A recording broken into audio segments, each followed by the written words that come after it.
विद्यार्थ्यांनो, आजचा आपला जो घटक आहे तो आहे नाणी व नोटा.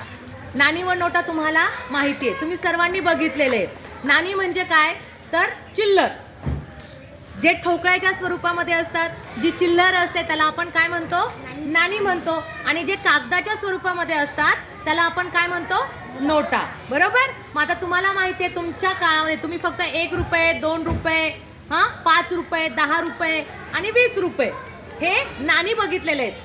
यांचे तुम्ही नाणी बघितलेले आहेत की नाही. आणि दुकानात गेल्यानंतर तुम्ही 1 रुपयाचं चॉकलेट घेता, 1 रुपयाची पेन्सिल घेता, 1 रुपयाची स्केल घेता.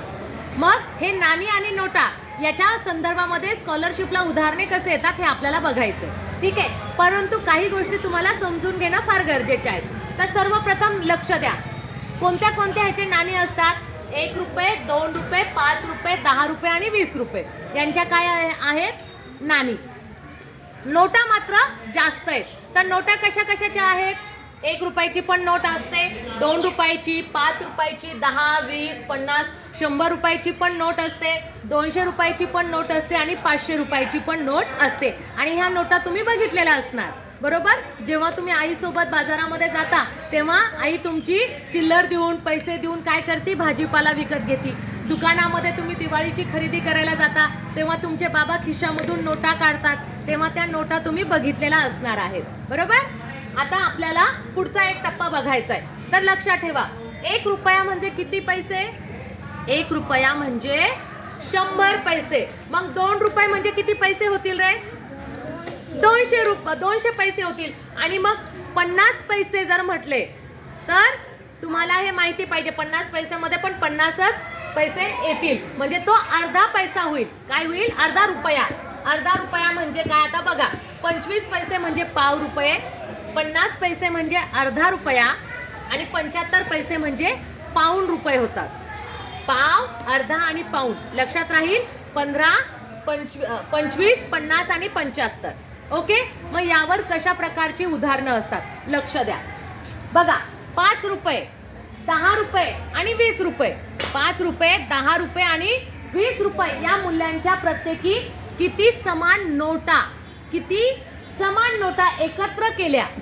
यांच्या प्रत्येकाच्या 5च्या पण तेवढ्याच, 10च्या पण तेवढ्याच आणि 20 रुपयाच्या पण तेवढ्याच नोटा. जर तुम्ही 5 रुपयाच्या 5 नोटा घेतल्या तर 10 रुपयाच्या किती घ्याव्या लागतील, 5च. 20 रुपयाच्या किती घ्याव्या लागतील, 5च. मग या तिघांची मिळून किती नोटा झाल्या पाहिजे, 805 रुपये. किती नोटा झाल्या पाहिजे, 805 रुपये. तर मग तुम्ही 5 रुपयाच्या किती नोटा घ्याल ते तुम्हाला विचारले. मग अशा प्रकारची उदाहरणं जर तुम्हाला विचारली तर ती कशी सोडवायची. आता इकडे लक्ष द्या. जर तुम्हाला त्यांनी सांगितलं इतक्या रुपयाच्या इतक्या नोटा आहेत आणि त्या सगळ्यांच्या मिळून इतके रुपये होतात, तर मग त्या किती नोटा घ्यायच्या. मग सर्वप्रथम काय करायचे आपल्याला, आपण एक एक नोट घेऊन बघायची. 5 रुपयाची एक नोट, एकच फक्त. 5 रुपयाची एक नोट घेतली. 10 रुपयाची किती नोट घेतली, एक नोट घेतली. आणि 20 रुपयाची एक नोट घेतली. किती रुपये झाले रे हे, 20 आणि 10 30, 30 आणि 5 35 रुपये झाले. किती रुपये झाले, 35. एक एक नोट जर घेतली तर 35 रुपये होतात. एक एक नोट घेतली तर 35 नोटा होतात. तर मग 805 रुपये होण्यासाठी आपल्याला काय करावं लागेल, 805 भागीला 35 करावे लागणार आहे. किती, 805 भागीला 35. मग आता द्या भाग. कितीचा भाग देणार, 35 दुनी 70, 35 दुनी 70. शून्यातून 0 गेला, 8तून 7 गेले, 1 उरला. वरून घेतले 5. मग आता 35 किती 105 होतील रे. 35चा गुणाकार तुम्हाला आता समजा आपण इकडे जर बघितलं, 35 गुणीला 3 केले, 3 5 15, हातचाला 1 3 9 1 10. ओके. किती, 3. 35 3 105. 35 3 105. म्हणजे अशा आपल्याला 5 रुपयाच्या 23 नोटा, 10 रुपयाच्या 23 नोटा आणि 20 रुपयाच्या 23 नोटा जर आपण घेतल्या तर आपल्याला किती रुपये तयार होतील, 805 रुपये तयार होतील.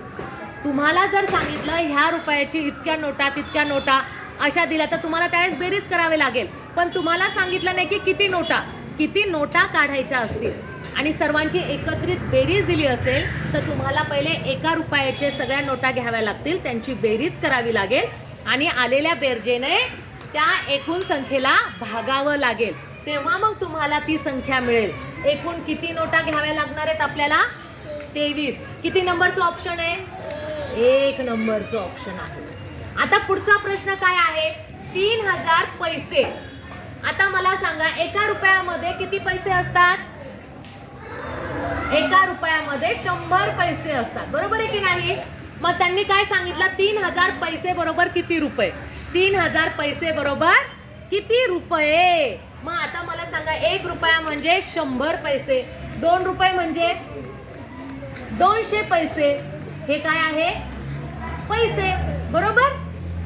बरोबर आहे की नाही? मग असं जर तुम्ही केलं, 9 रुपये म्हणजे किती पैसे? 900 पैसे. 10 रुपये म्हणजे किती पैसे? 1000. बरोबर आहे की नाही? आता तुम्हाला 1000 रुपये मिळाले. किती? 10 रुपये म्हणजे 1000. मग 20 रुपये म्हणजे किती? 2000. 30 रुपये म्हणजे किती? 3000. किती रुपये म्हणजे 3000? 30 रुपये म्हणजे 3000 पैसे होतात. 30 रुपये म्हणजे 3000 पैसे. मग त्यांनी आपल्याला काय विचारले? 3000 पैसे म्हणजे किती रुपये? 30 रुपये. कुठे ऑप्शन? 1 नंबरचं ऑप्शन आहे. आलं लक्षात? आता पुढचा प्रश्न बघा. नेहाजवळ 200 रुपयाच्या 3 नोटा आहेत. नेहाजवळ 200 रुपयाच्या किती नोटा आहेत? 3 नोटा आहेत. 100 रुपयाच्या 5 नोटा आहेत. 5 रुपयाचे 6 नाणी आहेत आणि 10 रुपयाचे 5 नोटा आहेत.